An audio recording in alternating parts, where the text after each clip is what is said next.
Hello friends, subscribe करें हमारे channel को और बेल आइकन को भी दबाएं ताकि सारी लेटेस्ट अपडेट और वीडियो आप तक पहुंचे सबसे पहले।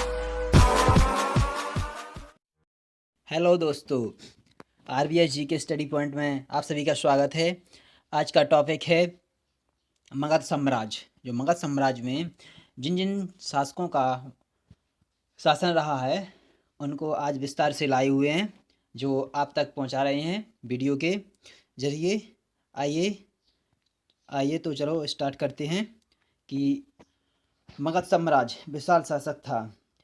जो आरबीएस जी के स्टडी पॉइंट में आप सभी का स्वागत है। लाइक और सब्सक्राइब करना ना भूलें दोस्तों। आइए तो स्टार्ट करते हैं। आज का फर्स्ट क्वेश्चन क्या है? आज का फर्स्ट क्वेश्चन है कि ये हर्यंक वंश का प्रथम शक्तिशाली शासक कौन था। तो दोस्तों आपको सही आंसर बताना है कि शक्तिशाली शासक कौन था। तो दोस्तों इसका सबसे पहले मैं आपको आंसर बता दूं कि इसका आंसर है बिंबिसार। तो हर्य वंश का शक्तिशाली शासक था बिंबिसार।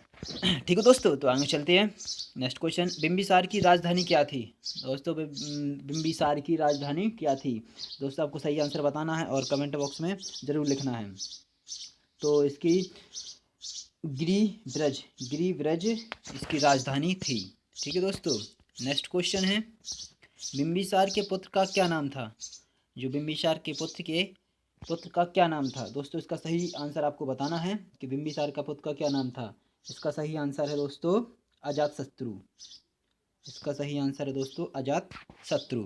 ठीक है दोस्तों, नेक्स्ट क्वेश्चन है, बिंबिसार के बाद फिर किसने सिंहासन प्राप्त किया था। दोस्तों आपको सही आंसर बताना है कि बिंबिसार के बाद फिर किसने सिंहासन प्राप्त किया था। तो दोस्तों बिंबिसार के बाद फिर उनका पुत्र अजातशत्रु ने सिंहासन प्राप्त किया था। ठीक है दोस्तों, तो नेक्स्ट क्वेश्चन पे चलते हैं, बिंबिसार की हत्या किसने की थी। दोस्तों आपको सही आंसर बताना है कि बिंबिसार की हत्या किसने की थी। ठीक है दोस्तों, तो बिंबिसार की हत्या अजातशत्रु ने की थी, क्योंकि उनका पुत्र था अजातशत्रु, तो उन्होंने पिता की हत्या कर दी थी। ठीक है दोस्तों, इसके बाद फिर अजातशत्रु खुद सिंहासन पर बैठा था। तो नेक्स्ट क्वेश्चन है, अजातशत्रु ने शासन कब तक किया था। तो अजातशत्रु ने शासन कब तक किया था। तो अजातशत्रु ने शासन 460 ईसा पूर्व तक किया था। ठीक है दोस्तों, तो नेक्स्ट क्वेश्चन है, हर्यंक वंश का अंतिम महान शासक कौन था। तो आपको सही आंसर बताना है दोस्तों के कमेंट बॉक्स में जरूर लिखना है कि हर्यंक वंश का अंतिम महान शासक कौन था। तो इसका महान अंतिम शासक था उदयनी उदायनी उदायनी उदायन था। ठीक है दोस्तों, उदायन था। तो नेक्स्ट क्वेश्चन है दोस्तों, अजातशत्रु का पुत्र का नाम क्या था। दोस्तों इनका भी एक पुत्र था, तो इनका पुत्र का नाम क्या था आपको लिखना है दोस्तों, क्या था। अजातशत्रु के पुत्र का नाम उदायन था। ठीक है दोस्तों, उदायन था। तो नेक्स्ट क्वेश्चन है, पाटलिपुत्र की स्थापना का श्रेय किसे माना जाता है। ठीक है दोस्तों, तो पाटलिपुत्र का स्थापना का श्रेय किसे माना जाता है। ठीक है दोस्तों, तो किसे माना जाता है, उदायनी को माना जाता है, उदायन को माना जाता है। ठीक है दोस्तों, तो नेक्स्ट क्वेश्चन है, शिशुनाग वंश के शासन काल में राजधानी पाटलिपुत्र से बदलकर क्या कर ली थी। जो शिशुनाग वंश के शासन काल में शिशुनाग थे, तो इनके बाद से राजधानी पाटलिपुत्र बदलकर क्या कर ली गई थी। दोस्तों इसके बाद पाटलिपुत्र बदलकर वैशाली कर दी गई थी।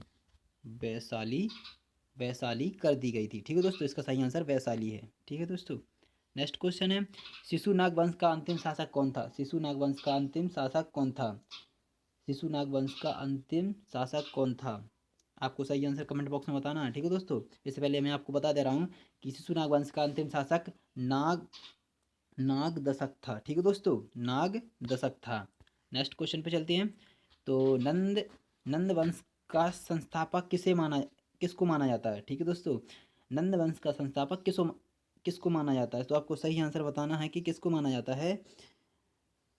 नंद वंश का संस्थापक किसको माना जाता है? महापद्मानंद को माना जाता है। इसका सही आंसर है महापद्मानंद को माना जाता है। ठीक है दोस्तों, नेक्स्ट क्वेश्चन है, उड़ीसा में कलिंग को किस शासक ने जीता था?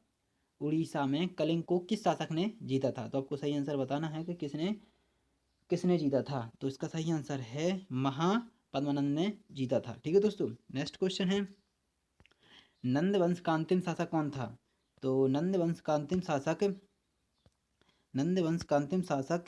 कौन था? ठीक है दोस्तों, तो नंद वंश का अंतिम शासक धनानंद था। ठीक है, धनानंद था।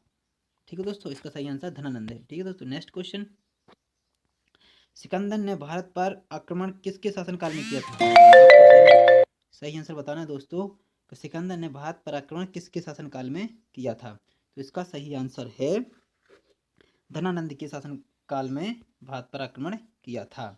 ठीक है दोस्तों, नेक्स्ट क्वेश्चन है, विस्तार के युद्ध में किसकी विजय हुई थी? आपको सही आंसर बताना है दोस्तों, विस्तार के युद्ध में किसकी विजय हुई थी? तो विस्तार के युद्ध में सिकंदर की विजय हुई थी। ठीक है दोस्तों,